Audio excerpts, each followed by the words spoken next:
Donc l'anatomie pathologique, en fait, c'est l'étude des cellules et des tissus pathologiques. C'est une spécialité médicale. Alors elle est médicale parce qu'en fait, comme toutes les autres spécialités médicales, c'est une spécialité d'interprétation et basée sur des éléments qui ne sont pas tout à fait les mêmes qu'en clinique, mais qui sont très attachés à la confrontation entre les renseignements cliniques. C'est pour ça que c'est toujours très important quand vous remplissez les bons de demande, par exemple d'Anapat, on vous dit qu'il faut bien remplir les renseignements. C'est parce que c'est vraiment une interprétation et qu'une même lésion, en fonction du contexte, va avoir des significations totalement différentes. Il y a plusieurs temps dans l'analyse en anatomie pathologique. Ça dépend de ce que nous est adressé comme type de prélèvement. Le premier temps, pour certains prélèvements, c'est l'examen de ce qu'on vous envoie, c'est-à-dire comme lorsque vous faites un examen du malade dans son lit, eh bien nous, on fait l'examen des pièces opératoires, des prélèvements d'une certaine taille, hein, bien sûr, si c'est microscopique, vous ne voyez rien à l'œil nu, et ça permet finalement de guider ce qui va être au final analysé au microscope. Voilà, donc en fait, dans la démarche de l'anatomie pathologique, vous avez soit des biopsies, des petits prélèvements de la cytologie, des choses qu'on ne regarde pas particulièrement, soit vous avez des grosses pièces opératoires. Grosses pièces opératoires, ça peut être vraiment très volumineux, c'est une pneumonectomie, c'est une colectomie, c'est une duodéno-pancréatectomie, c'est une splénectomie, une hépatectomie partielle. Donc vous voyez, c'est des choses très volumineuses. Et bien sûr que l'ensemble de ces tissus, de cet organe, ne vont pas être examinés au microscope, ce n'est pas possible. Donc ça veut dire qu'il va falloir que vous regardiez, vous sélectionnez les endroits que vous allez regarder au microscope. La microscopie, ça c'est l'idée que vous avez toujours de l'anapat derrière son microscope. C'est vrai que c'est un temps très important. Au microscope se fait les analyses dites morphologiques, c'est-à-dire vous regardez et en regardant, eh bien, vous allez voir qu'on peut voir une foule d'informations sur le prélèvement que vous êtes en train d'analyser. Donc on sépare cytologie et histologie. Sachant que souvent il y a quand même un continuum entre les deux et que c'est deux approches pour arriver à un diagnostic ou à évaluer une lésion. La cytologie, c'est souvent plus simple, moins invasif, donc c'est souvent préféré en première intention parce que si c'est informatif, des fois ça permet de ne pas passer à une biopsie chirurgicale qui va être beaucoup plus agressive pour le patient. Donc la façon d'obtenir des cellules, c'est très diverse. Vous pouvez poser une lame sur votre peau, vous pouvez faire une cytoponction, c'est-à-dire vous mettez une aiguille, par exemple, si vous avez un épanchement pleural, si vous avez un épanchement péritonéal, un liquide céphalorachidien, multiples façons d'avoir des cellules.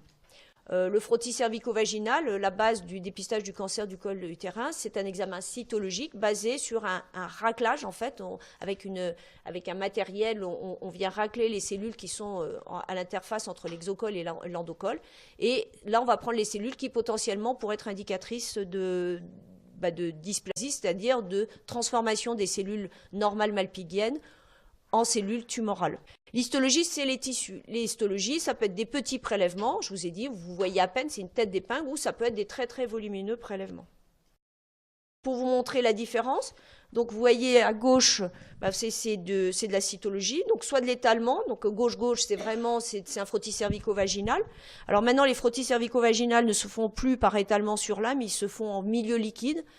C'est-à-dire qu'en fait, c'est mis en suspension et ça permet en fait d'avoir du matériel qui est mieux étalé, ça permet d'avoir du matériel de réserve pour faire éventuellement de la recherche d'HPV. Vous entendrez parler de ça au moment où on va parler du cancer du col utérin. Mais il y a encore des praticiens, des gynécologues qui font des étalements. Donc l'étalement, vous voyez, ça étalé, hein, comme on étale n'importe quoi sur le beurre sur une tartine, vous étalez vos cellules sur une lame et vous colorez, vous regardez.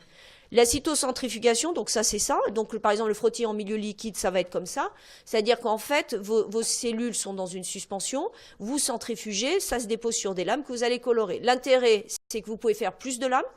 Le deuxième intérêt, c'est que vous réduisez la surface à analyser et que c'est souvent beaucoup plus facile. L'inconvénient, par exemple pour la cytologie, pour le frottis cervico-vaginal, il y a des gens qui disent on perd toute l'information. Parce que une cytologie, on regarde les cellules, mais c'est vrai que les cellules, elles s'accompagnent, par exemple, de pus, de polynucléaires altérés, de mucus, de choses, et que ça, parfois, on perd cette information en milieu liquide. Voilà, tissu, c'est comme ça, c'est-à-dire qu'en fait, c'est là où vous retrouvez l'agencement des différentes cellules qui vont former un tissu. Et un tissu est formé de différentes cellules de différentes origines. Vous n'allez pas avoir que des cellules épithéliales. Même si vous faites une biopsie dans un territoire dit épithélial, une muqueuse, eh bien, vous allez avoir aussi du tissu non épithélial. Voilà, plus fort grossissement, à gauche des cellules, voyez. Donc en fait, l'information que vous avez, c'est sur la cellule elle-même, sa taille, sa forme, le rapport nucléocytoplasmique.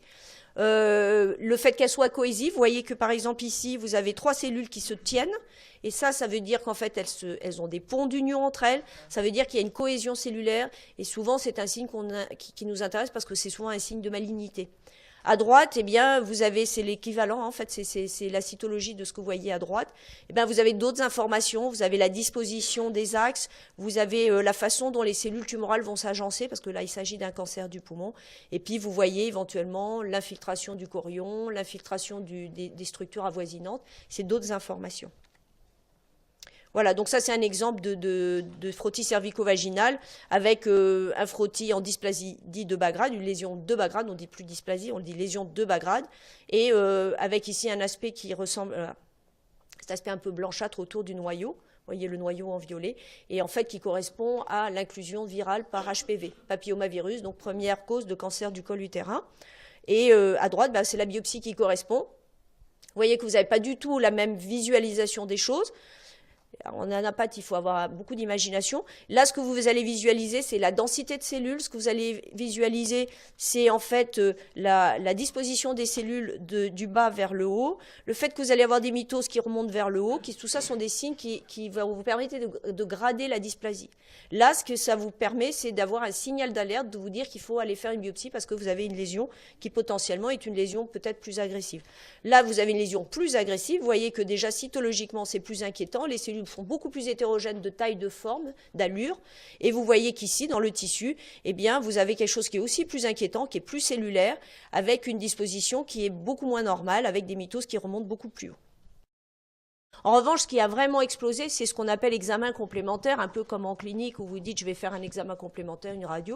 Nous avons énormément d'examens complémentaires possibles qui vont de la coloration spéciale, c'est-à-dire qu'on colore les tissus de telle sorte que vous recherchez une information, est-ce qu'il y a du fer ou pas de fer par exemple, de la bile, pas de bile, d'autres colorations. Donc ça, c'est coloration spéciale, c'est quelque chose qui existe depuis très longtemps en anatomie pathologique. L'immunohistochimie, c'est basé sur la réaction antigène-anticorps, c'est-à-dire vous recherchez une information, est-ce que cet antigène est présent, je mets l'anticorps, si je révèle et qu'il y a une coloration, c'est que l'antigène était bien présent. Ça nous sert énormément pour caractériser les cellules. Parce que c'est vrai que vous regardez les cellules, vous dites elle est petite, elle est grosse, elle est ronde, elle est ceci. Mais après, si vous voulez aller un petit peu plus loin, si vous voulez dire, tiens, par exemple, cette cellule, je suis sûr, je veux savoir si elle vient du poumon, j'ai un anticorps, je sais qu'il y a un antigène spécifique de l'origine pulmonaire, je vais voir si cette cellule l'exprime, et bien dans ces cas-là, vous savez que, par exemple, cette cellule vient du poumon. Alors vous allez me dire, si vous regardez le poumon, ça paraît évident. Oui, mais il y a des situations où vous avez besoin de savoir d'où vient la cellule, par exemple des situations métastatiques sans primitif connu, situations cliniques assez fréquentes malheureusement. Après, il y a d'autres techniques qui se sont rajoutées et qui se sont beaucoup développées, qui sont toutes les techniques moléculaires. Vous savez que maintenant, dans la pathologie moléculaire, c'est une partie importante de l'anapath parce qu'on caractérise de façon de plus en plus fine les cellules et les tissus que nous sommes en train de regarder. Et on arrive ainsi à mettre en évidence des altérations moléculaires, des translocations, des réarrangements. Et ces translocations, ces réarrangements ont un intérêt soit diagnostique, ça vous permet de porter un diagnostic définitif, par exemple un lymphome de Burkitt, c'est un lymphome très agressif qui est caractérisé par un réarrangement particulier, une translocation particulière. Ou alors, par exemple, c'est une cible thérapeutique, réarrangement ALK, cible d'un médicament qui cible ce réarrangement.